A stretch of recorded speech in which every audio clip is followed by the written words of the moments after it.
Welcome party people, it's Strobe Quintario, and we are less than 1 week away from the debut of Arc System Work and Aiding's new fighting game, DNF Duel. For those who are unaware, DNF Duel is a 2.5-dimensional fighting game that is inspired from the Korean video game Dungeons & Fighters, or Dungeon Fighter Online, commonly referred to as DFO. DFO is a free-to-play, fast-paced, unique side-scrolling 2D action anime MMORPG that showcases dazzling hit effects, complex combos, with various classes of characters to choose from. These characters are the classes that are the basis of each of the selectable characters in the game DNF Duel. At launch, we are looking to have 15 playable characters and a possible unlockable character of the Lost Warrior, who many believe to be the final boss of the game. DNF Duel has dropped numerous but extremely short videos on his YouTube channel, which I've linked in the description below. This video will give you an overview of everything we know thus far going into the launch of the game on June 28th for the PlayStation 4, PlayStation 5, and Steam. So let's get ready for some action.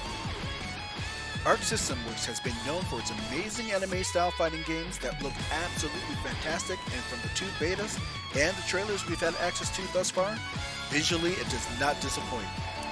DNF Duel has confirmed the following 16 characters: Berserker, an easy-to-use, highly aggressive aerial-to-ground fighter; Inquisitor, a fighter designed on shutting down and restricting your opponent; Striker, an easy-to-use, close-range, fast-paced fighter that overwhelms the opponent with offense; Grappler, a character that specializes in throws and is beginner-friendly, although I've never found grapplers to be a beginner-friendly class in fighting games; Ranger, a gun-slinging, long-range zoning character who uses revolvers and can use grenades to extend combos and set traps; Hitman, a character that utilizes an SMG and sword with multi-hitting moves and combos; Dragon Knight, a versatile character with aerial movement options and rushdown zoning capabilities; Vanguard, a long-range character capable of controlling most of the screen with big moves using his staff weapon;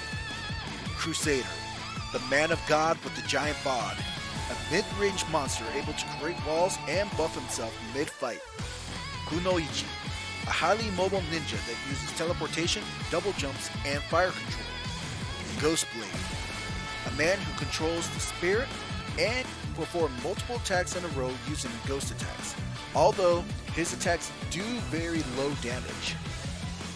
Now, the remaining characters were not in the betas, and we know very little about their gameplay thus far. Launcher, who uses an insane assortment of guns, missiles, cannons, and bombs; Enchantress, this little elf girl, or demon girl, seems to be a puppeteer who uses magic, a broom, and controls the world's deadliest teddy bear; Swiftmaster, another elven character who seems to be very mobile and uses wind attacks against his opponents; Troubleshooter, a shotgun and sword character who is as cool as he is deadly, using large shotgun area attacks and bomb traps; and, as mentioned before, the Lost Warrior, which looks like he might be half man, half Marlboro. You know, that ugly green monster from Final Fantasy with all the eyeballs. Well, this thing. Each of these characters represents a class or subclass of characters from the DFO game. An example is how Berserker and Ghostblade are both subclasses of the Slayer class.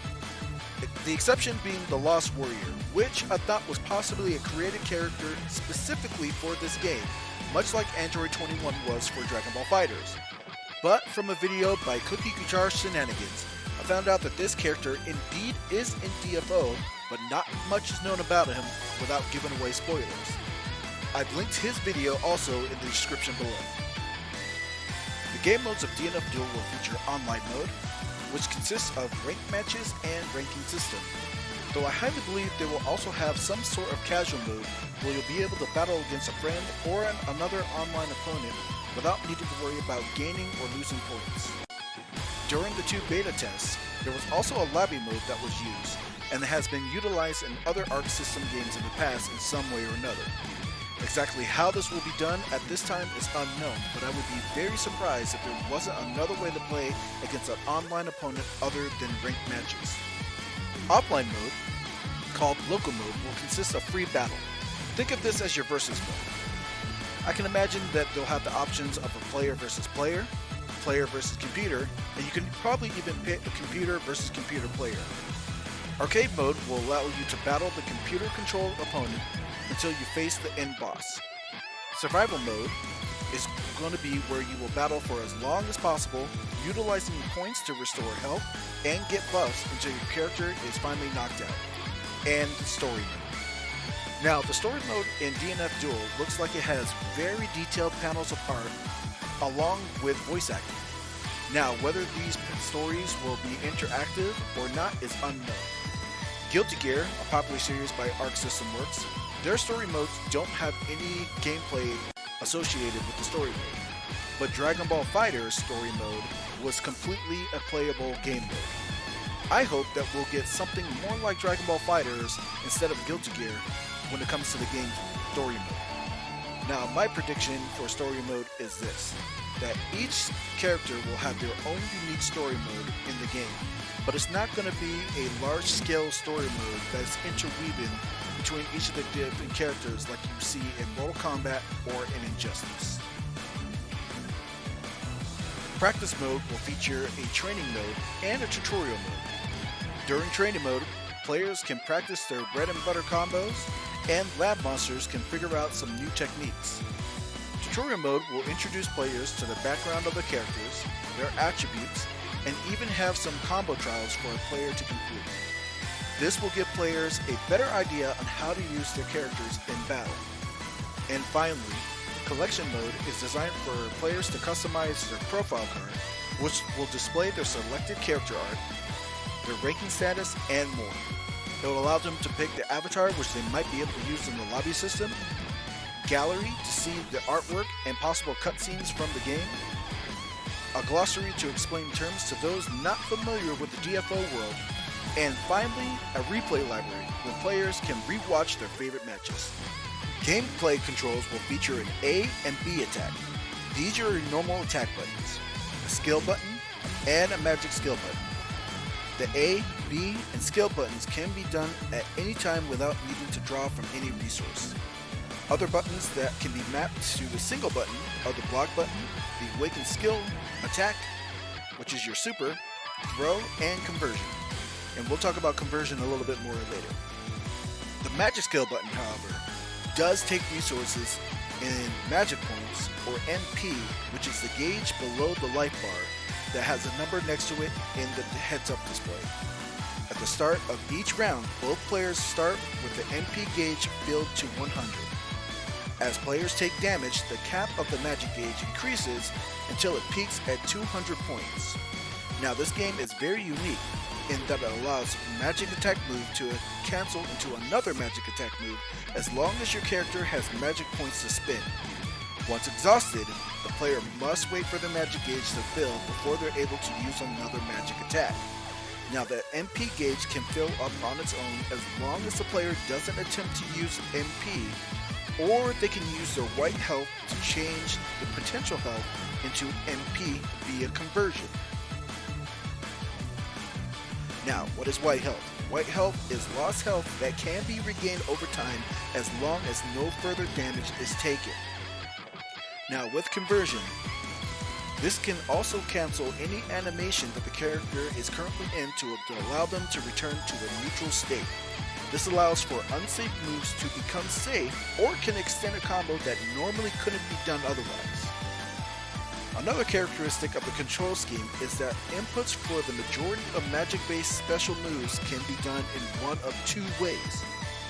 First, by either pushing a direction and the MP button, or two, with a motion input and the MP button.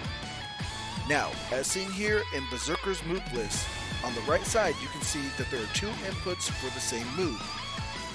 If you look at Berserker's reversal move called Raging Fury, you can see that you can either press down an MP or do the DP motion or a Z motion and MP.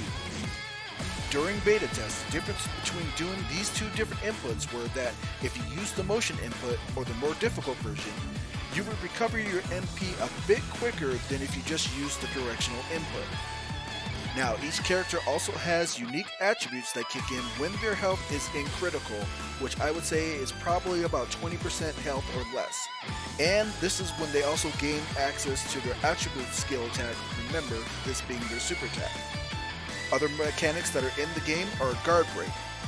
In this video, it shows the cost to be 100 MP, but I remember during the second beta that the cost seemed to be reduced to about 50 MP. This acts like an alpha counter if you're familiar with the Street Fighter Alpha series, allowing players to knock an opponent away while they're in a block state. You also have access to a dodge, which will allow you as the player to switch sides or to even phase through projectiles. Though it did have a pretty lengthy recovery, and you have to be careful or else you could be punished for trying to use it. And there's air and ground tech rolls which occurred automatically. Now, this is something that I didn't really like about the game, and I hope that it actually changes, because allowing players to control when their character will recover is a lot better, because otherwise melee attacks will become too strong due to players knowing exactly when a character will come out of recovery every single time. Now, with the default settings, a standard game will be the first player to win 2 rounds will actually win the match. And that is what we know right now. DNF Duel has been releasing trailers pretty rapidly, so there still might be more information to come prior to its release. What do you think of DNF Duel? Is this a game that you're looking forward to playing?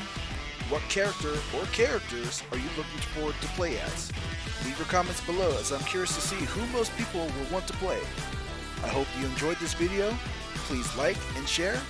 This is Strobe Kintari, and I'll catch you donkeys next time.